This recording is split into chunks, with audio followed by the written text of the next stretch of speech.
YouTube channel में खुशामदीद कहते हैं। मैं फराज, मेरे साथ मौजूद है सऊद। बात करेंगे मुल्तान सुल्तान से शिकस्त दे दी है पेशावर ज़ल्मी को, और बात करेंगे एशिया कप को लेके पाकिस्तानी फैंस के लिए कुछ खबर आ रही है, इंटरेस्टिंग खबर है, उस पर बात करेंगे। उससे पहले क्रिकेट से क्रिकेट तक को लाइक करें, सब्सक्राइब करें, बेल आइकन को जरूर प्रेस करें ताकि वीडियो पोस्ट करें नोटिफिकेशन आप तक आ जाए। देखोगे तो जरूर क्रिकेट से क्रिकेट तक सब्सक्राइब लाजमी करें। आपकी सब्सक्रिप्शन हमारी मोटिवेशन। बिल्कुल।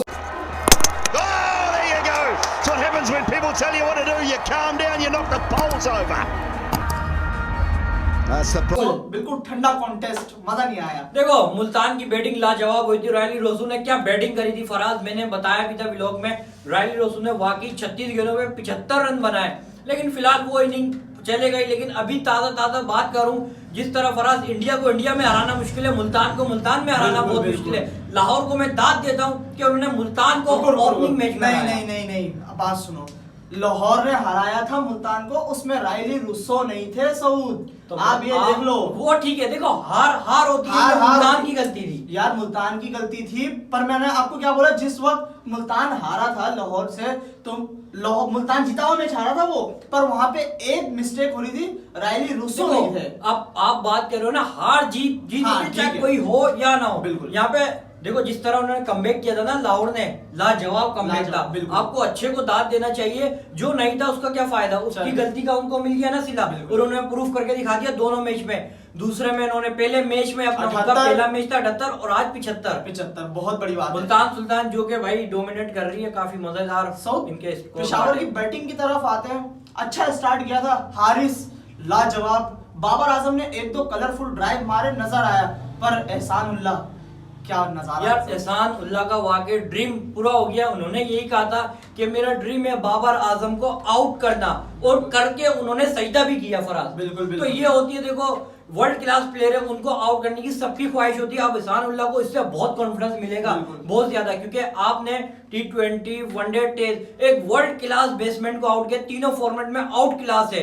व्हाट अ ब्यूटीफुल बैट्समैन है वो, और उन्होंने देखा आउट कर दिया। पूरी दुनिया के स्टार बॉलर कहते हैं कि हमें, जब बाबर आजम बैटिंग में होता है ना, तो हमें कंफ्यूजन होता है कि किस तरीके से इस बंदे को आउट करना है। पहली बॉल पे बाबर आजम को एलबीडब्ल्यू मार देना, और वो भी 140 kph की स्पीड से 146। सो बैटिंग पे बात करते हैं, बॉलिंग पे तो बात करेंगे, पहले बैटिंग पे चलते हैं। साइम अयूब वाकई यार, what a beautiful player, stylish player. ऐसा नजर आ रहा है कि हमें पाकिस्तान में दो सूर्या कुमार यादव, और फराज देखो सौरव गांगुली, देखो वो ठीक है, लेकिन सूर्या कुमार अभी हालिया की वक्त की बात कर रहा हूँ, ठीक है, लेकिन यार जो बात है, क्या प्लेयर है यार, क्या उनके क्लास है, कवर ड्राइव आउट क्लास, उनके जो सिक्सेस है व्हाट अ क्लास यार। उस बॉलर को उन्होंने मारा है पहले ही ओवर में आके, 2 बॉलें डॉट करी।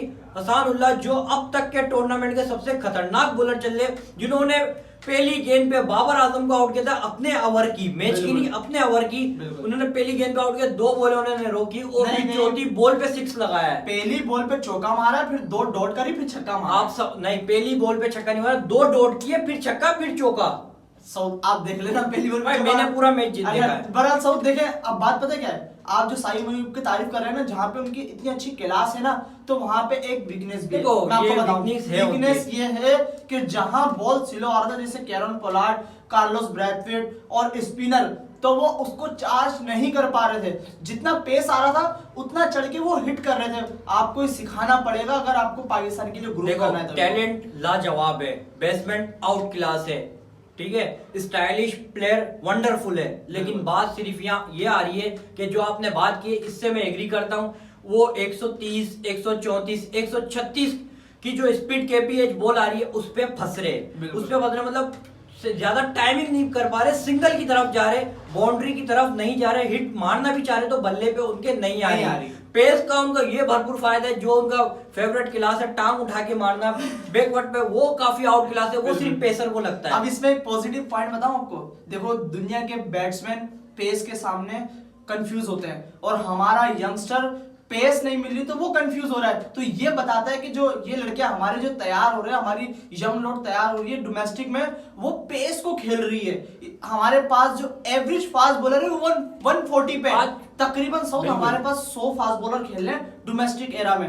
तो ये बता रहा है साई मयूब का बैटिंग और हारिस की बैटिंग को देख के कि हमारे ये लड़के डोमेस्टिक में 140 से अबव की स्पीड वाले बॉलर बिल्कुल है। अब यहाँ पे आप देखो साई मयूब की भी तारीफ करते हैं भी, लेकिन उससे पहले मोहम्मद हारिस की तारीफ करते हैं, उन्होंने भी यार वाकई ये टैलेंट है। ये दोनों जब खड़े हुए थे ना, ऐसा लग रहा था कि कोई बाहर मुल्की खेलने पाकिस्तानी प्लेयर नहीं है। जिस तरह की पार्टनरशिपिंग लेके चल रहे थे ना फराज, जो टर्निंग पॉइंट बनाने का मोहम्मद हारिस का रन आउट होना टर्निंग पॉइंट है। फिर उसके बाद ये मैच में आए, गिर के उठे भी, लेकिन जो पॉवल थे उन्होंने मैच में लाया, जब वो आउट हो गए तो फिर पिशावर खड़ी नहीं हो पाई। साई मयूब क्योंकि सिलो पे खेल नहीं पा रहे थे, रिजवान समझ गए थे, बॉलर समझ गए थे ये सिलो 1 पे नहीं खेल पा रहे। आज साई मयूब ने जो है सुहेल अनवर की याद दिला दी। जब वो शुरू आए थे उन्होंने भी आड़े टेढ़े हर तरफ शॉट मारे थे फराज, उनकी याद दिला दी। बिल्कुल बिल्कुल। देखें अब बात पता है कैसे, जो मुल्तान सुल्तान जीता है ना, उसमें 2 मेन किरदार थे, एक उसामा मीर और दूसरे उनकी फील्डिंग। कैरन पोलार्ड ने जिस तरीके से फील्डिंग की, डेविड मिलर ने जो कैच पकड़ा, वो बताते हैं कि कैचेस विन मैचेस। तो पिछला मैच भी जो पेशावर ज़ल्मी जीता है, उन्होंने वो भी हारने में कोई कसर नहीं छोड़ी थी, पर वो कराची किंग्स से लास्ट मोमेंट पे 1-2 हिट्स नहीं लगी, इसलिए हारी। मैं ये समझता हूँ कि मुश्किल है कि पेशावर आगे जाके कुछ करे, क्योंकि कराची ने तो प्लेट में रख के दे दिया था। पहले तो उन्होंने बिरयानी सजा के दी, लेकिन कराची से वो खाई नहीं गई। बार बार वो कह रहे थे पीछे मुड़ के मत देखो, ले जाओ ले जाओ ले जाओ, लेकिन कराची ने बार बार पीछे मुड़ के नहीं लेना, दे दे। पेशावर ने बार बार बोला था पीछे मुड़ के मत देखो, ले जा ले जा ले जा, लेकिन कराची ने बार बार पीछे मुड़ के देखा तो उसका नतीजा मिल गया। वो कहते हैं ना, जब चुड़ैल हो आपके पीछे तो आपने पीछे मुड़ के नहीं देखना, सीधा आगे देख के भाग जाओ। तो कराची ने वही हरकत की। आज रायली रूसो को देख के मुझे एक सीन भी याद आया कि कोयटा ग्लैडिएटर में खेल रहे थे रायली रूसो। कोयटा ग्लैडिएटर को टूर्नामेंट जितवाया रायली रूसो ने, रायली रूसो को इन्होंने रिलीज कर दिया। गलत किया। 2 सीजन मुल्तान सुल्तान को चैंपियन बनवा दिया और मुल्तान सुल्तान के लिए अभी भी परफॉर्म कर रहे हैं, और कोयटा ग्लैडिएटर उसके बाद से जलील हो रही है। ठीक है, कराची किंग को कॉलिन मनरो और एलेक्स हेल ने टूर्नामेंट जितवाया। तो अगले साल इन्होंने क्या करा, कराची किंग ने कॉलिन मनरो और एलेक्स हेल को इस्लामाबाद में दिया, उनसे ले लिया कैमरन डेलपोर्ट और कॉलिन इंग्रम। बात पता से कराची किंग जलील हो, कराची तो अब जलील होता ही रहेगा, मैं आपको बता दूं, क्योंकि कराची को सिर्फ जो जितवाने वाले प्लेयर थे ना, उन्होंने कर दिया उनको रिलीज। अब कराची मुझे नहीं लगता, एक आमिर पे चल रहा है ये कराची, एक आमिर पे नहीं चल सकता। मीर हमजा अच्छा ऑप्शन था, लेकिन बैड लक हो गया, वो भी चले गए। अब जो गया तो गया, इनको चाहिए कोई अच्छा यार फॉरेन फास्ट बॉलर उठाया। आपने सारी टीम अच्छी है कराची की, अभी भी मैं समझता हूँ, लेकिन पाकिस्तान की पिचेस इस तरह नहीं है कि ये बॉलर काम आए। ये बॉलर जब काम आएंगे, जो बॉलर उन्होंने उठाए हुए, पिच अच्छी होगी तो करेंगे। बैटिंग पिच पे कभी भी बॉलिंग नहीं कर सकते, टूटेंगे। चले नेक्स्ट खबर की तरफ चलते हैं। एशिया कप के हवाले से जो खबर आ रही है, पाकिस्तान की फैंस के लिए गुड न्यूज है या बैड न्यूज है? देखो फराज, गुड न्यूज भी है, बैड न्यूज भी है, ठीक है। अभी तक दौर में है पाकिस्तान एशिया कप को होस्ट करने के। एशिया कप को देखो होस्ट करेगा, will be host, Pakistan host कर रहा है। अब वो कैसे भी करे, होस्ट तो 100% करेगा पाकिस्तान, कोई नहीं रोक सकता। कोई माँ का लाइव भी आ जाए, वो अब नहीं रोक सकता पाकिस्तान को होस्ट करने से पहले। बिल्कुल बोल रहा हूँ, नहीं रोक सकता पहले। देखें बात पता है क्या, अब पाकिस्तान को डिमांड रखनी चाहिए इंडिया के सामने कि आपने हमें आधी होस्टिंग राइट्स तो दे दिए हैं, पर आप चाह रहे हो कि हमारे जो मैचेस हैं वो हम दुबई में खेलें। मैं ऐसा कहता हूँ सब कि पाकिस्तान खेल ले, ठीक है खेल ले, नो प्रॉब्लम। दुबई में हम कितने सालों से खेल रहे हैं, खेल ही रहे ना, अभी भी खेल लेंगे, कोई मसला नहीं है। देखो, पर इंडिया से एग्रीमेंट करवा ले कि जो 2025 में पाकिस्तान में चैंपियंस ट्रॉफी होने जा रही है, उसमें कोई पंगा ना डालें। क्योंकि साउथ में आपको बता दूं, बेशक हम पाकिस्तान से हैं, जो हकीकत है ना उसको एक्सेप्ट करना चाहिए। इंडिया का इतना पावर है, अगर इंडिया ने अपनी लॉबिंग की तो पाकिस्तान से चैंपियंस ट्रॉफी के होस्टिंग राइट्स जा सकते हैं, क्योंकि इंडिया जो लीड करता है ना, वो बिग 3 को लीड करता है, उसमें ऑस्ट्रेलिया है और इंग्लैंड है। अगर इन्होंने इनके साथ मिलकर लॉबी कर ली ना, तो पाकिस्तान के साथ से चैंपियंस ट्रॉफी जा सकती है। तो पाकिस्तान को एक डील साइन करनी चाहिए और कोई मसला वाली बात देखो, ये बात आपकी ठीक है, लेकिन एक बात आपको मैं बता दूं, सबसे पहले तो जो फराज और मैंने आज से कोई 1-1.5 महीना पहले ही पेशन गोई कर दी थी कि रमीज राजा के दौर में भी खैर यही चल रहा था, जो नजम सेठी है, जो पीसीबी है, इंडिया सिर्फ आपके आगे 3 ऑप्शन रखेगा। पहला ऑप्शन ये होगा कि पूरा एशिया कप दुबई में उठा के ले जाओ, दूसरा ऑप्शन होगा कि इंडिया के मैच पाकिस्तान यूएई में हो, और तीसरा ऑप्शन होगा कि ये पाकिस्तान में हो ही ना, बिल्कुल भी एक मैच ना हो, ये श्रीलंका में शिफ्ट कर दिया जाए। तो ये 3 ऑप्शन आपको दे दिए, जिसमें से अब ऑफर तो दे दिए बीसीसीआई ने, जो जय शाह है आपके, उन्होंने ऑफर तो दे दिया। अब ऑफर फराज ये है कि एशिया कप के कुल मिला के 13 मैचेस होते हैं। बिल्कुल। अब 13 में से 5 तो कंफर्म इंडिया खेलेगा। बिल्कुल। देखो कंफर्म इंडिया कैसे खेलेगा, ऐसे खेलना है कि अब जाहिर सी बात है पहला मैच इंडिया पाकिस्तान का है। बिल्कुल। अब यूएई आए या हांगकांग आए, कोई एक आएगी, जीत जाएगी। तो अब दोनों में से कोई एक भी जीतेगा तो वो आगे पहुंच आगे जाएगा। 3 मैच और खेलने होते हैं बिल्कुल। सुपर 4 के।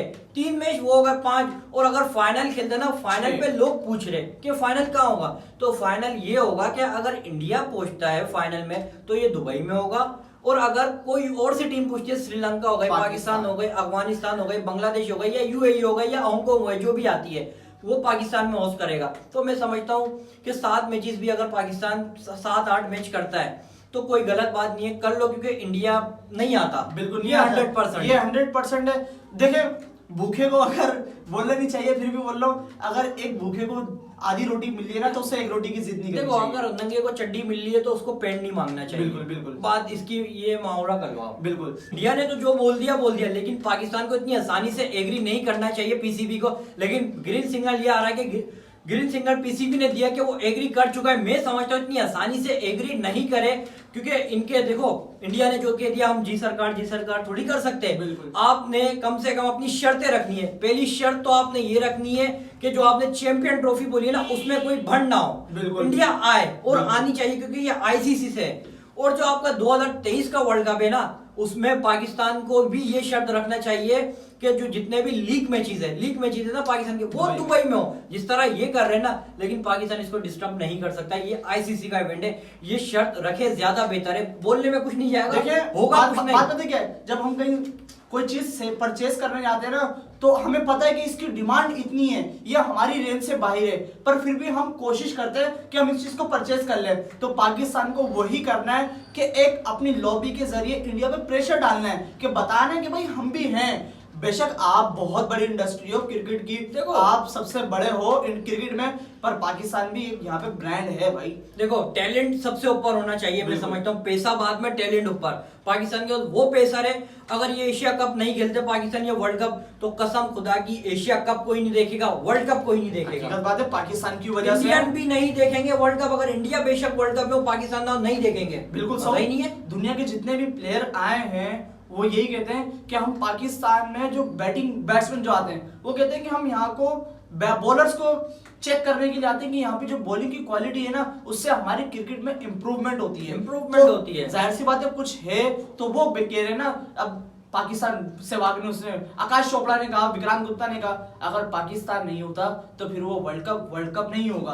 अगर इंडिया एशिया कप में नहीं होगा तो एशिया कप नहीं होगा। पूरी दुनिया में जो क्रिकेट देखी जाती है वो सिर्फ एशिया में देखी जाती है। अगर हम बात करें, जो गोरों की टीम है वो 4 टीम है, उनके साथ साथ क्रिकेट के साथ साथ उनमें फुटबॉल का भी क्रेज है और बेसबॉल का भी है। एशिया में सिर्फ और सिर्फ क्रिकेट का फैंस क्रिकेट के बहुत ज्यादा है। बिल्कुल क्रिकेट का हॉल्ट है भाई एशिया में। इंडिया ने और पाकिस्तान ने एक टाइम में रूल किया है, तो आपको देखना पड़ेगा कि ऐसा कोई डिसीजन ना करना कि ना यहाँ के फैंस दुखी हो ना वहाँ के फैंस दुखी हो। क्रिकेट का जंबो हमें देखने को मिले, और जैसे पिछले 3 मैचेस हुए हमें वैसे ही और मैचेस देखने को मिले। और आखिरी शर्त आपने ये रखनी है कि या तो ये फाइनल इंडिया जाए या कोई भी जाए, फाइनल आपके पाकिस्तान में होना चाहिए। चाहे अब ये मुल्तान में हो, पिंडी में हो, लाहौर में हो या कराची में। कराची और लाहौर के ज्यादा चांसेस है, और मैं समझता हूँ कि ये लाहौर के ज्यादा चांस है। बिल्कुल बिल्कुल देखेंगे, चले वो तो वक्त आएगा तब पता चलेगा। 1 से 1.5 महीने में फुल डिसाइड हो जाएगा क्या होने जा रहा है। चले हम आपसे चाहेंगे इजाजत। क्रिकेट से क्रिकेट तक को लाइक करें, सब्सक्राइब करें,